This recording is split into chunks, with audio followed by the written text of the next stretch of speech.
Saviez-vous que le château d'Édimbourg est perché sur une ancienne formation volcanique appelée le rocher de Castle Rock, qui a servi de forteresse naturelle depuis plus de 3000 ans?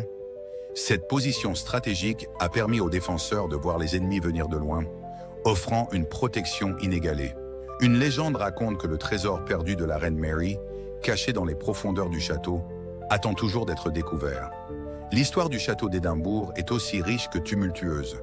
Initialement un fort picte, il a été successivement une forteresse royale, une prison de guerre et le lieu de naissance du roi Jacques VI d'Écosse, qui devint plus tard Jacques Ier d'Angleterre.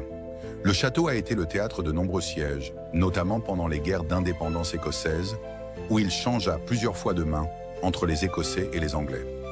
Au XVIe siècle, après la réforme protestante, il devint un symbole de la monarchie et de la résistance contre les forces catholiques continentales.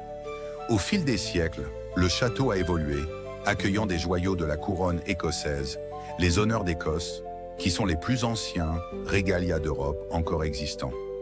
Ces joyaux ont été cachés et oubliés pendant près d'un siècle avant d'être redécouverts en 1818 par Sir Walter Scott. Le château d'Édimbourg est imprégné de mystères. Il y a des récits de fantômes, comme celui de la Dama de Grey, une femme qui aurait été brûlée vive pour hérésie et dont l'esprit hanterait encore les lieux.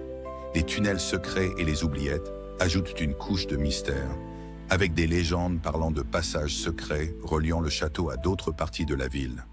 On dit aussi qu'un chien fantomatique, le Skye Terrier de Greyfriars Bobby, rôde autour du château, fidèle à son maître même dans la mort.